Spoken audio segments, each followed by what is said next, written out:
What up?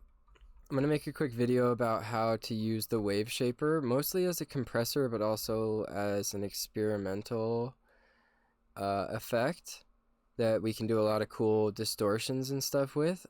Pretty much what I have set up here is just a super low sine wave so that we can see exactly what's going on. And I'll play that really quick right now, just so you can see what just the completely dry signal looks like before we do anything in the Waveshaper.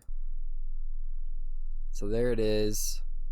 You can see exactly what's going on. Each one of these up and down curves and then that line in the middle, pretty much what it means if it goes up is the speaker going out, and when it goes down the speaker is going in. So each one of these is pretty much one oscillation of the speaker, and that's what the Waveshaper gives you control of, is each individual oscillation. And so you can see right here, this is the input volume, that vertical line, and if you put a point, like let's say we put a point right here just by right clicking, anything you do after that point is going to have no effect on the wave. Look, I'll just click a bunch of points in, nothing changes.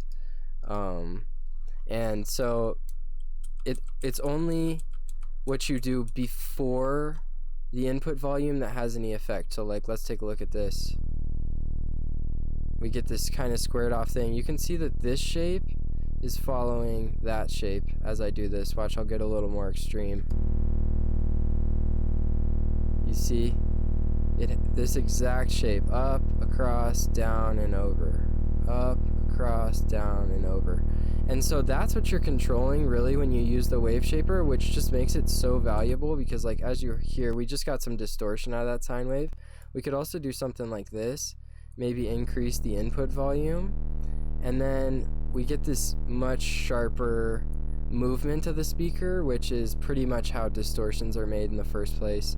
And so you can go a long way with that, like just kind of drawing your own shape of each one. See how weird we can get? Something like that.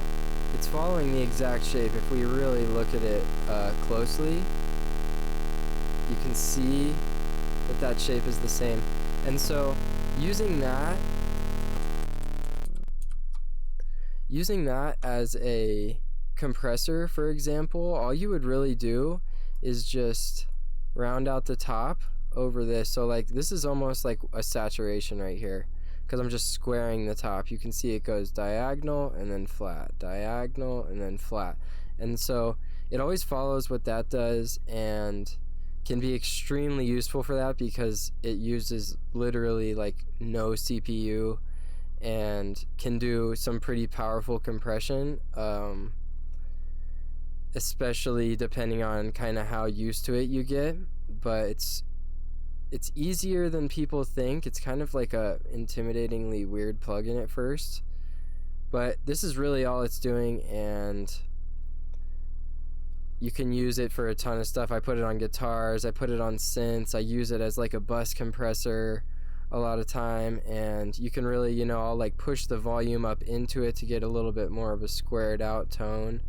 But you can imagine what that would do on like a clean guitar if you started to draw in these individual oscillations.